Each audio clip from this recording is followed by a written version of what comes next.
December 11, 2023. Peace is a part to the prosperity of a nation. Let peace reign. On the news this afternoon, Rivers political crisis deepens as PDP lawmakers defect to APC.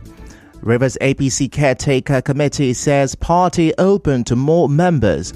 Dissolved Rivers APC Executive Council says defection of PDP lawmakers attempt to join party through backdoor. Governor Fubara summons Executive Council meeting. And on the foreign scene, Tanzania orders social media crackdown on VP debt rumor. I am Ifechuku Moyeli with the news.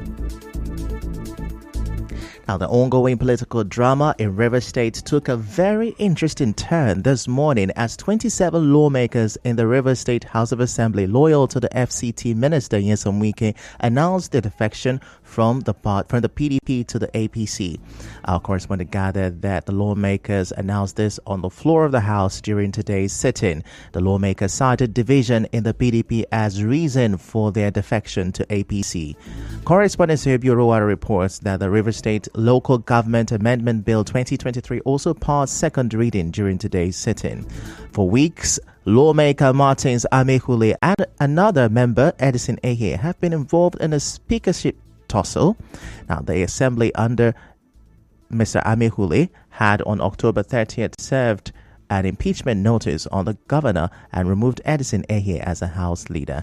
Later, Edison Ehe, at a sitting in Government House Port Harcourt, announced himself as Speaker. Both parties have now taken the matter to court. As you may know, the political crisis began as a result of a rift between Governor Fubara and former governor of the state, Nyesom Wike. The two politicians have both attended the same public event in the last few weeks. But with today's defection, more drama might unfold in the state's political arena. And now, in the meantime, the spokesperson of the APC Caretaker Committee in Rivers State, Chibike Ikenga, described the defection of the 27 lawmakers as a welcome development. In an interview with our correspondent, Mr. Ikenga said the party is still open to welcome more members. In my last interview in your station, I did mention that our doors are open to welcome anybody who is willing to be part of us. We are happy about it, and we expect that others will join, so we can swell the ranks of APC and run the state properly. It's a welcome development. Meanwhile, the spokesperson of the dissolved APC Executive Council in Rivers State, Darlington Nwuju, says APC members have been justified with the defection of the PDP state lawmakers.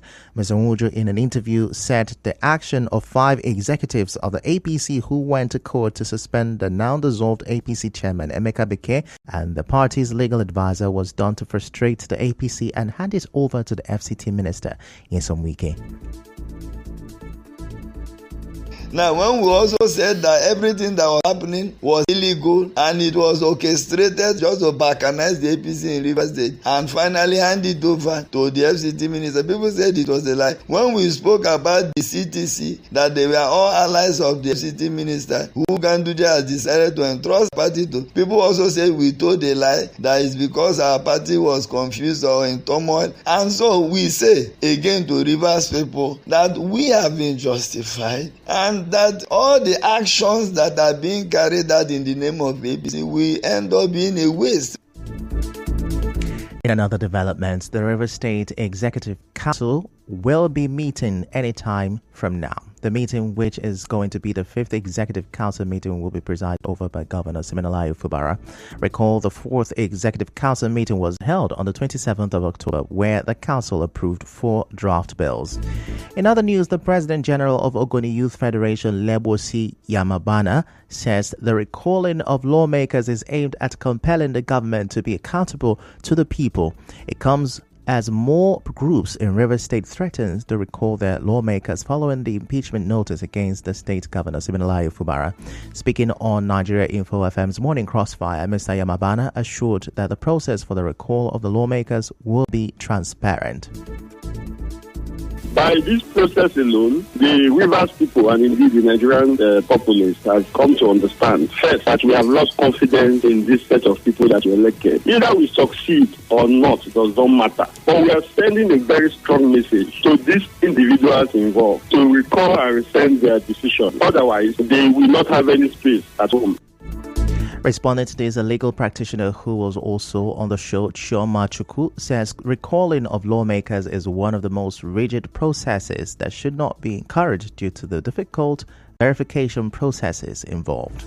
Elsewhere, the National Secretary of New Nigeria People's Party, Olabosi Ogini, has described the purported coalition involving the party and 6 other political parties, tagged coalition of concerned political parties, as fake and untrue.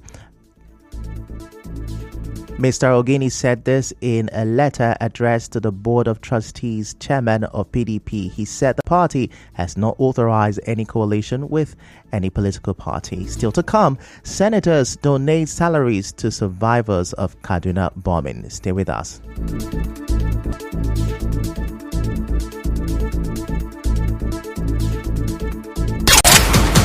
Stay on track with Nigeria Info. Can PFN Stone Bishops. Talking about Mourinho and AS Roma. Paulo Dybala has joined forces with Mourinho. And then so the aviation workers also want to join the strike. More access to all the top stories and more. Let's talk. You're welcome back, and now the rest of the news. All 109 senators have donated their December salaries to the victims of the military airstrikes in Kaduna State, which killed about 120 people last Sunday. Meanwhile, the Chief of Defense Staff General Christopher Musa says the airstrike incident was a mistake that will not be repeated. You notice we're all wearing black armbands. This is to commemorate those that have died during the last incident in Kaduna. We will take every measure to ensure it does not happen. And for the families, we pray for the repose of those that have died. And those that are injured, we will make sure that they are provided. You can see the federal government and everyone is putting hands on deck to ensure that we take care of the community, take care of those that have been injured, and to also ensure that this doesn't happen again. I want to thank all the Nigerians for understanding with members of the armed forces and other security agencies. It was not deliberate. Away from that, tributes are still pouring in for a popular wedding cinematographer, Michael Nwagubo, who reportedly died in a road accident in Port Harcourt over the weekend. Reports say Michael, the CEO of Wide Shot Studio, was heading to pick up his mother in Rumola following sporadic shooting in the area when the accident happened. His photos and those of his wedding jobs have been circulating online ever since. Others narrated how he was rushed to hospital after the crash, but was rejected by some hospitals.